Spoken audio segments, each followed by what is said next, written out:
오늘의 말씀은 요한복음 1장 12절에서 13절 말씀입니다.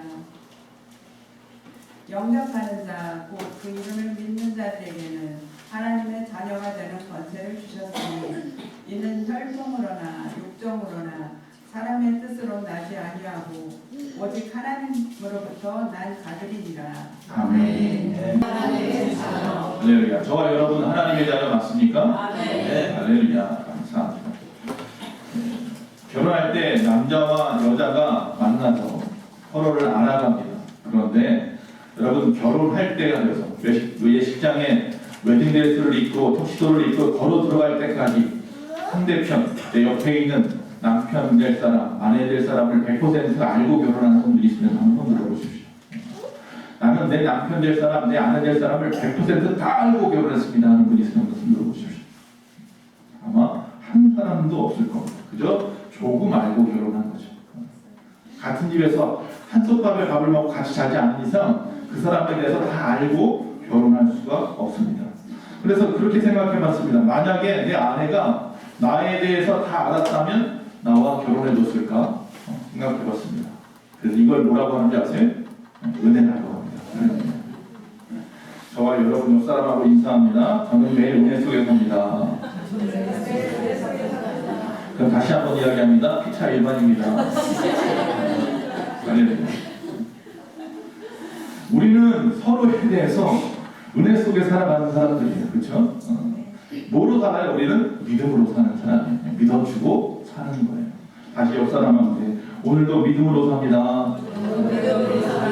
할렐루야. 오늘은 그래서 이 믿음에 대해서 나누려고 합니다. 할렐루야. 하나님에 대한 믿음에 대해서 알려면 모든 출처는 사실 성경에 다 있어요. 그래서 성경책을 갖다 기름줄에다 집어넣고 쫙 짜면 거기서 나오는 엑기스가 있잖아요. 무슨 단어들이 떨어질까요? 성경책을 갖다 기름줄에 넣고 짰다고 생각해보세요. 그래서 어떤 엑기스 같은 단어들이 떨어질까요? 뭐가 나와요? 한번 생각해보세요. 단어들 생각나는 거. 성경을 갖다 두 개로 핵심적으로 묶어서 떨어뜨려 봅시다. 말씀, 또 사랑, 구원, 또 소망, 믿음 다 나옵니다. 예, 맞습니다. 다 맞습니다. 그런데 그 모든 단어는요 결국 믿음에서 출발합니다. 믿음으로 하나님의 말씀을 보았을 때 떨어지는 것들이에요. 믿음 없이 보면 세상 사람들이 아무리 성경을 읽어도 거기서 사랑이니 구원이니 영생이니 이런 걸 찾아내기 쉽지 않아요. 여러분 모든 것은 결국 믿음에서 출발합니다. 여기서 먼저 생각할 것은 믿음은 절대로 누가 강요한다고 해서 믿어지지는 않습니다. 참 쉽지 않아요. 믿음은 하나님의 은혜입니다. 하나님 우리에게 주시는 거예요. 믿음을 부어주셔야 되는데 중요한 건 뭐냐면 내가 내 입장에서는 깨달아야 합니다. 깨달음이 없이 믿음이 우리 가운데 생겨날 수가 없어요. 오늘 깨달아지기를 바랍니다. 깨달아지면 믿을 수 있습니다. 할렐루야. 요한복음 3장 16절 우리 다 아는 말씀 다 같이 한번 읽어보겠습니다. 시작. 큰 소리로 시작. 하나님이 세상을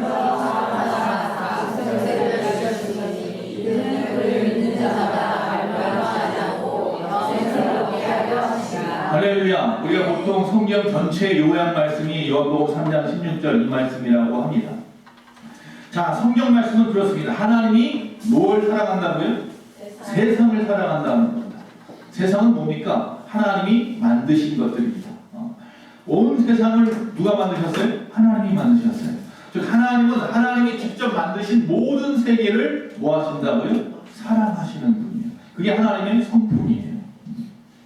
그래서 우리를 너무너무 사랑하셔서 독생자까지 우리에게 보내주셔서 그가 십자가에 죽으심으로 우리의 모든 죄를 깨끗게 하시어 한 사람도 멸망치 않게 하고 싶은 것이 누구의 마음이에요? 아버지 하나님의 마음입니다. 자, 왜 우리를 그처럼 사랑하실까요? 아무 이유도 없는데 사랑하실까요? 물론 하나님의 사랑은 어떤 이유를 갖다 포함할 필요도 없이 사랑하시는 사랑입니다. 무조건적인 사랑이지요. 제 아들이 저기 앉아있으니까 그렇지만 이 아들이나 딸 여러분 자녀들이 있을 거예요. 저희도 마찬가지예요. 어렸을 때, 지금은 아닌데 아이들이 뭐 7, 8살, 뭐 9살 뭐 이 정도 그 정도 됐을 때 아버지가 멀리 가면 가끔 전화가 와요. 뭐 아들한테 올 때도 있고 딸한테도 전화할 때도 있고 여러분 다 그럴 거예요. 아빠 언제 와? 이렇게 말을 합니다. 아빠 언제 와? 하는 말을 들으면 아빠의 생각 어떤 말이냐면 뭐 먹고 싶은데 이렇게 되는 거죠. 그럼 아들이 따는 그런 겁니다. 아니야 꼭 뭐 먹고 싶어서는 아닌데 뭐 아니면 뭐 아니야 꼭 피자를 먹고 싶어서 그런 건 아니고 아니 아빠 언제 오냐고 이렇게 물어보죠. 그럼 다 알아요 이게 무슨 말인지. 근데 그런 생각이 들어요. 참 당당하다. 참 왜 이렇게 당당하니?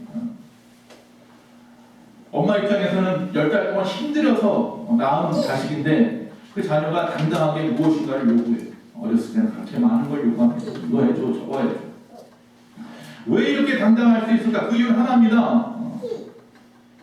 자녀이니까 왜 자식이니까. 또 반대로 우리는 뭐든지 해주고 싶습니다. 왜 그렇습니까? 자녀이니까 그럽니다.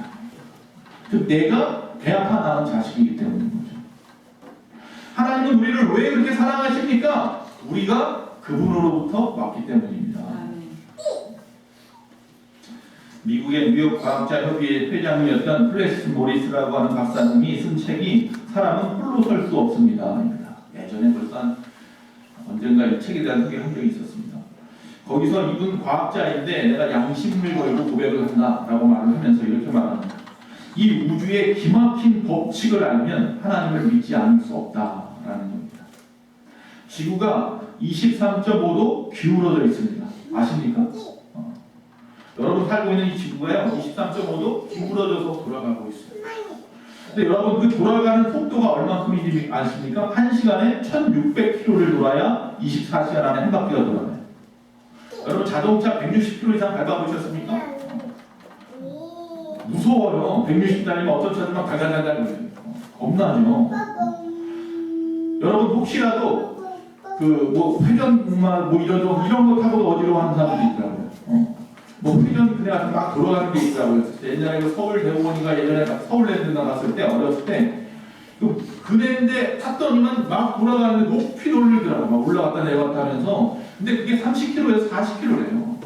3, 40km밖에 안 되는데도 어지러워서 막 무서운데 1600km로 돌아요 시속.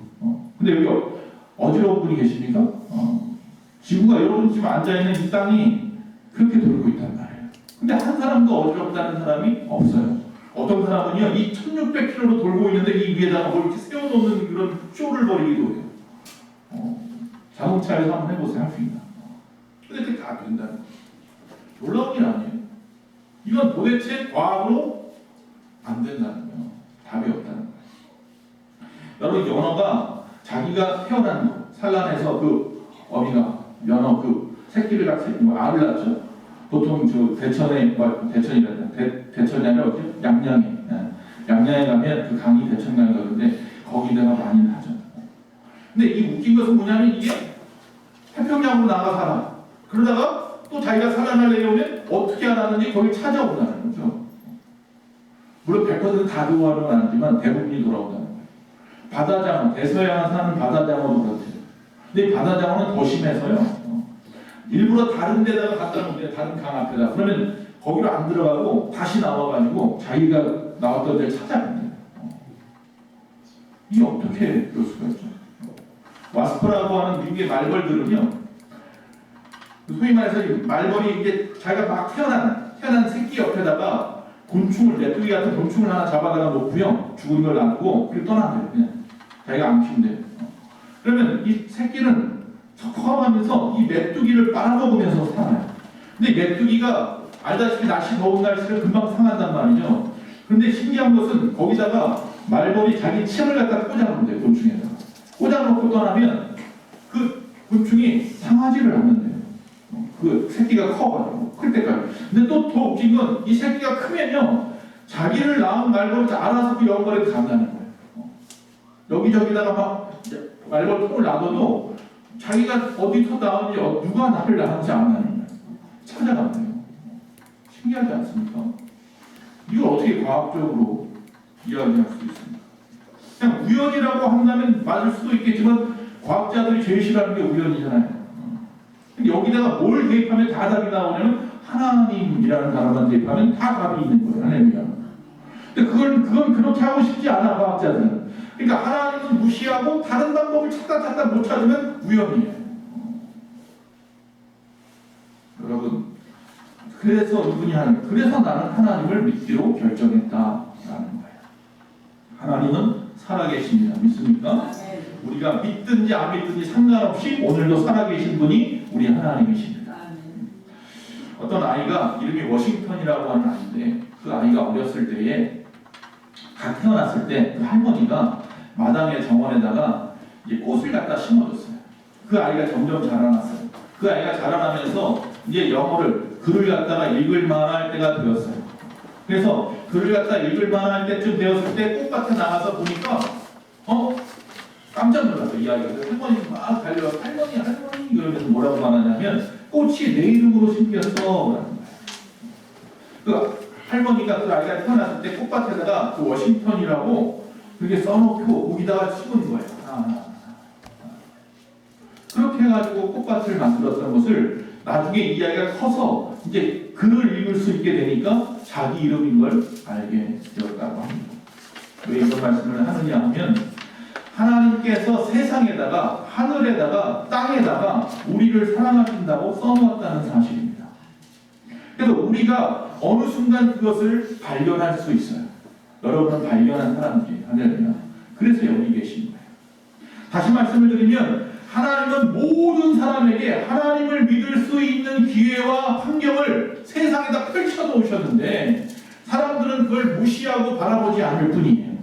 저와 여러분은 하늘에 있는 별을 보면서 하나님이 나를 사랑하시네를 알게 되고 땅에 있는 어떤 흘러가는 어떤 물줄기를 바라보면서도 하나님은 살아계시네를 알게 됩니다. 또한 세상의 공기를 마시고 물을 마시면서 무엇인가 먹으면서도 하나님이 나를 사랑하시네 라는 것을 알게 되죠. 순간순간 어떤 위험을 닥쳤을 때 그것을 피해가면서도 하나님께서 나를 그만큼 또 도와주시네를 알게 되죠. 우리는 하나님이라는 것을 모든 상황 속에 대입하면서 모든 것이 은혜임을 우리는 알게 되었어요. 하나님이 나를 얼마나 사랑하시는지도 알게 되었고 이 할머니처럼 그 아이의 이름으로 꽃을 심은 것처럼 세상 가운데 내 이름을 당신의 손바닥에 철필로 새겨놨다고 그러잖아요.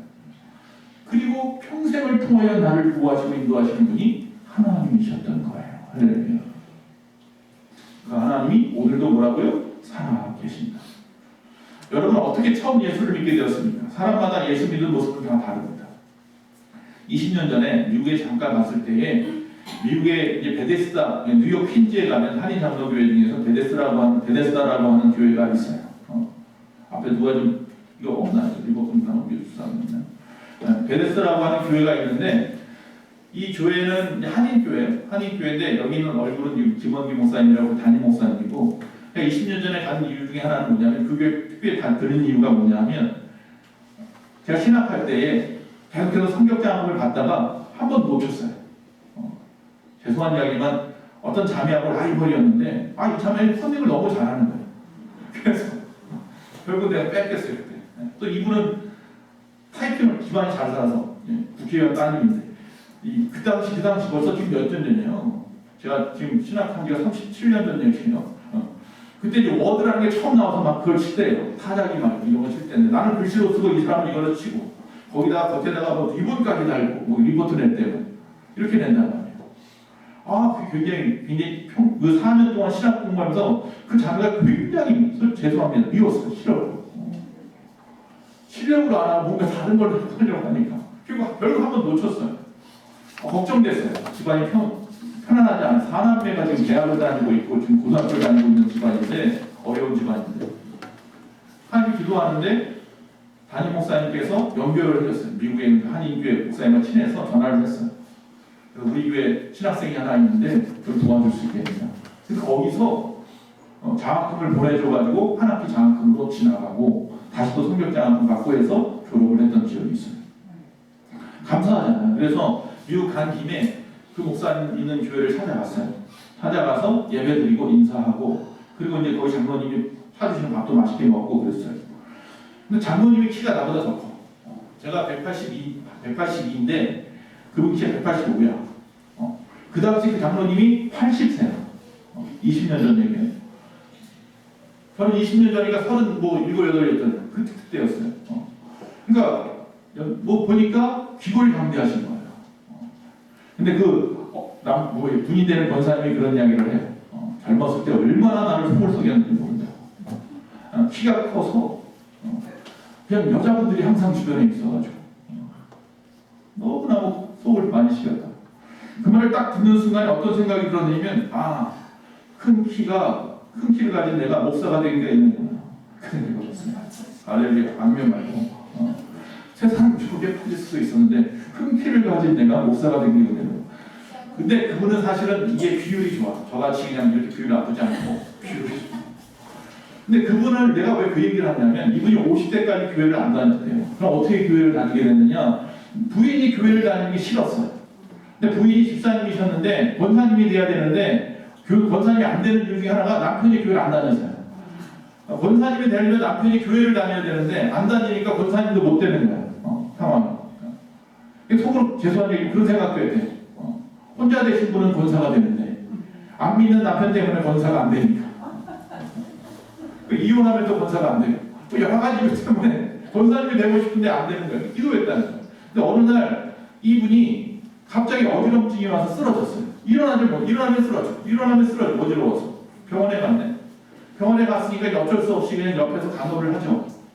부축이어가지고 화장실도 옆에 있는 화장실도 갔다 오고 부축여서 일도 보고 그랬단 말이에요. 부인이. 근데 부인이 이제 교회 일로 자꾸 빠지고 예배 가게 되고 이러니까 어느 날 너무 화장실 가고 싶은데 간호사도 없고 너무 힘든 거야. 그래서 겨우겨우 일어나려고 테이블을 딱 짚었는데 일어나지더라는 거야. 테이블을 짚고 딱 일어났는데 하나도 안 어지러워. 야, 다 나왔구나 하고 테이블에 손 딱 떼는 순간에 어지러워서 넘어진 거야. 다시 또 테이블에 올려봤더니 또 하나도 안 어지러워. 야, 또 나왔구나 했더니 또 다시 넘어지는 거예요. 왜 그런가 가만히 보니까 테이블이 문제가 아니라 테이블 위에 집사님의 성경책이 있었는데 그 성경책을 짚었던 거야. 그걸 깨닫고 나서 그 성경책을 들었대. 성경책을 들었어. 들고 다시 일어나려고 했더니 어지러움이 하나도 없더라는 거예요. 할렐루야. 그래서 옆에다가 성경책 끼고 교회도 안 다니는 분이 화장실 다녀왔대요. 그리고 나서는 이제 어디 갈 때마다 성경책을 끼고 다니는 거예요. 그 병실에서. 그러니까 가다 보면 어떤 분들이 와서 상담한다고 와. 목사님이세요? 장로님이세요? 그래서 어쩔 수 없이 교회를 가고 그리고 그 교회에 나오셔서 지금은 장로님이 되신 거예요. 30년 만에 장로님이라는 교회에 나오시지. 그러니까 여러분, 이 믿음이라는 것은 처음 예수를 믿게 된 것은 사람마다 다릅니다. 저와 여러분이 어떻게 예수님을 믿었는지 저는 잘 모르겠습니다. 믿음의 모습은 다 다양할 수 있지만 그러나 우리가 어쨌든 지금 예수 안에서 다 믿음 생활하는 사람들. 그래서 우리가 이렇게 모여서 서로 형제님, 자매님 하면서 재미있게 신앙생활하는 줄로 믿습니다. 아멘. 자, 어떤 분은 고난 가운데서 예수 믿은 분도 있고 어떤 분은 평화로울 때 예수님을 믿을 수도 있습니다. 여러분 어떻게 예수님을 믿으셨습니까? 20년 전에 그 기독교의 어떤 단체에서 예수님을 안 믿는 사람들을 향해서 즉 다시 말하면 크리스찬이 아닌 사람들을 향해서 천국이 있다면 천국을 갈 수 있는 방법에 대해서 물어봤는데 90%가 뭐라고 말하면 착한 사람이라고 얘기를 했어요. 나머지 10%는 모른다는 사람도 있었지만 예수 믿음이라는 사람도 있더라는 거예요. 교회 안 나오는데도. 어쨌든 이 착한 사람이 천국 간다고 말을 한답니다. 선한 사람이 다시 다른 말로 말하면 이 말은 뭐예요? 죄 없는 자가 천국 간다는 이야기예요. 틀려요, 맞아요? 맞아요. 틀린 말 아니에요. 죄가 없으면 천국 갑니다. 왜 하나님과 우리 사이에 맡긴다면 뭐예요? 죄거든요. 죄의 문제가 해결이 되면 무조건 천국 가는 거예요. 자, 그런데 문제는 이 죄라고는 하는 것을 어떻게 해결할 거냐는 거죠. 여기서 스스로 이 죄의 문제를 해결할 수 있는 사람은 단 한 사람도 없다는 게 문제인 거죠. 죄 없는 사람이 하나도 없어요. 의인은 없나니 하나도 없다고 분명히 말씀 가운데 우리에게 말씀하셨어요. 즉 다시 말하면 우리가 하나님으로부터 의롭다고 인정을 받으면 천국 가는데 의인이 하나도 없어요. 그럼 다시 말하면 천국 갈 수 있는 방법이 우리에게는 인생에게는 한 사람에게도 없어요. 누구도 스스로의 힘으로 천국 갈 사람은 단 한 명도 없어요. 하나님이 그래서 우리의 율법을 주셨다? 아니요. 율법을 다 지켜서 천국 갈 사람도 없어요.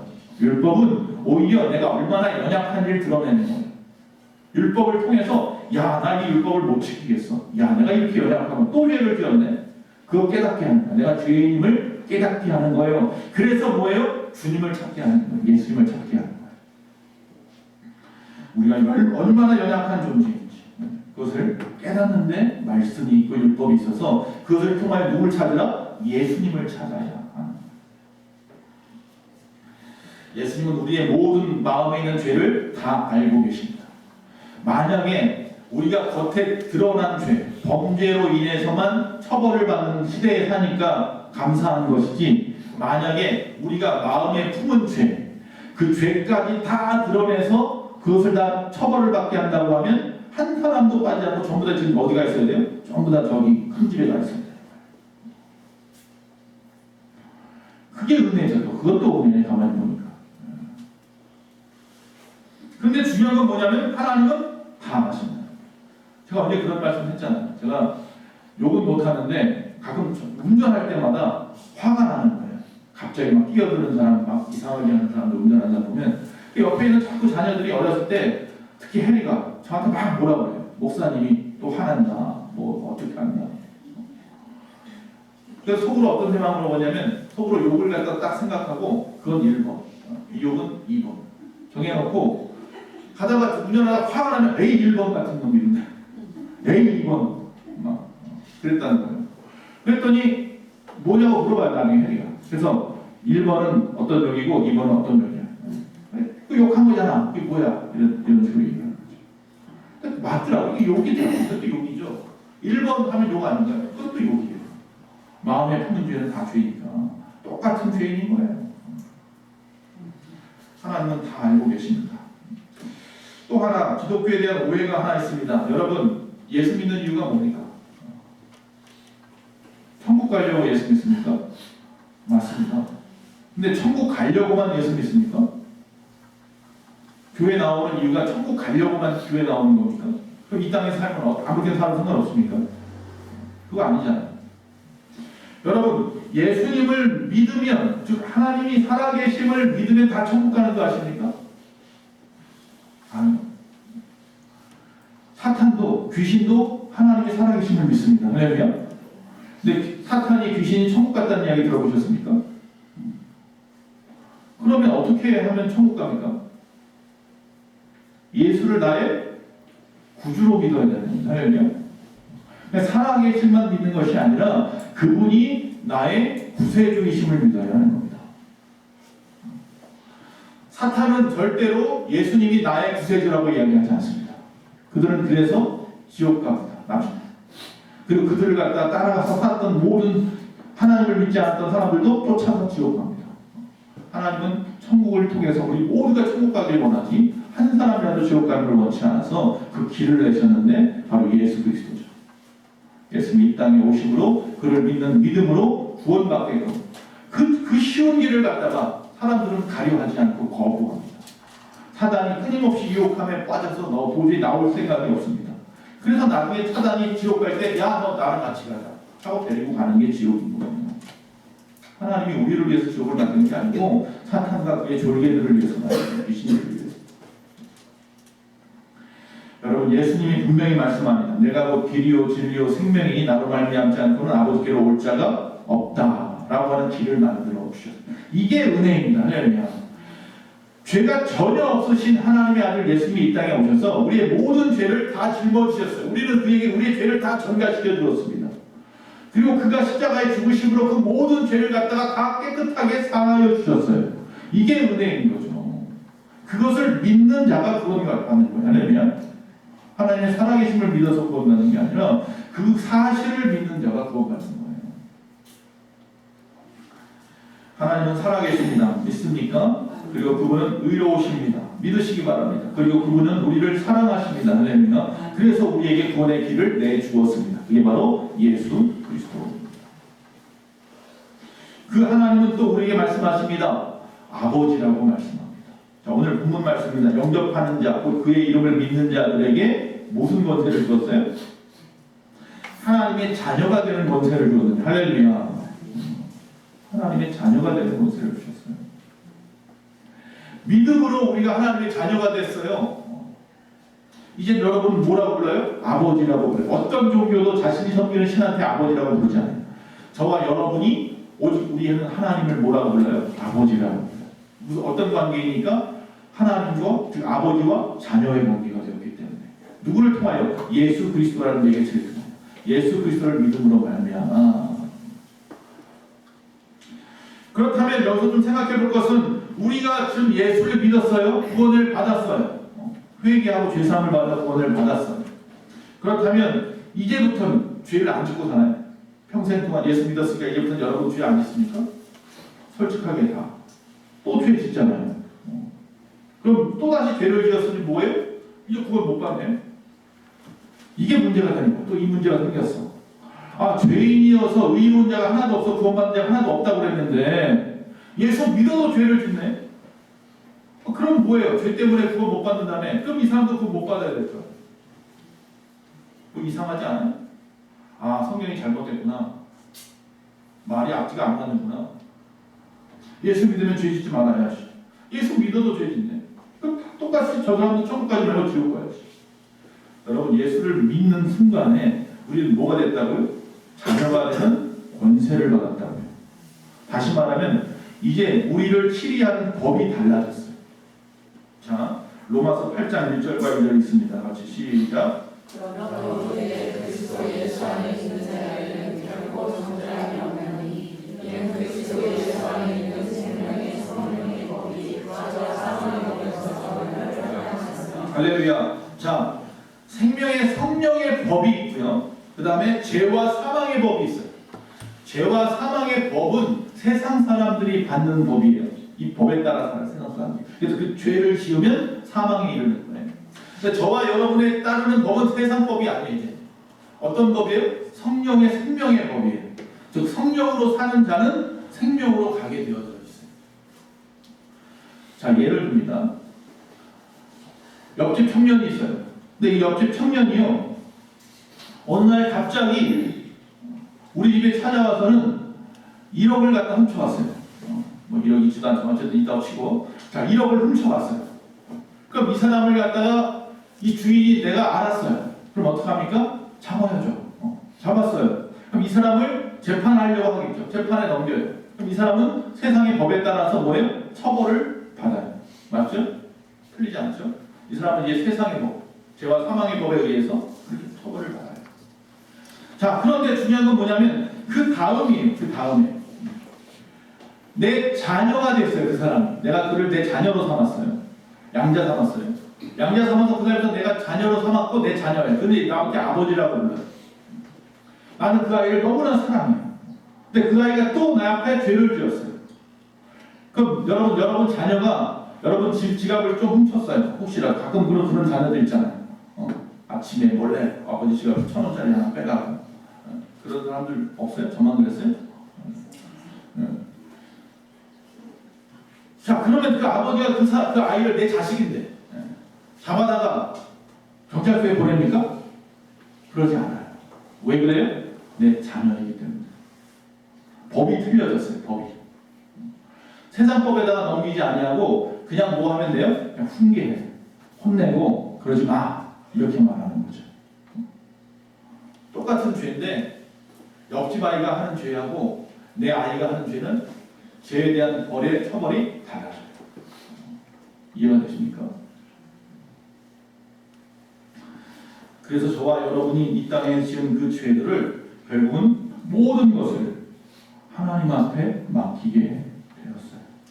이게 은혜인 거예요. 예수 믿고도 죄를 짓느냐 안 짓느냐 할 때 예수 믿고 죄 지어요 안 지어요? 다 지어요. 짓기는 짓는데 문제는 뭐예요?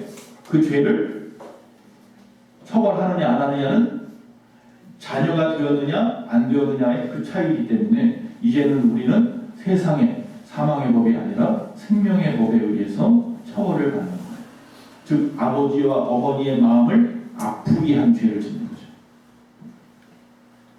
그 죄도 역시 마찬가지로 처벌을 받는 거죠.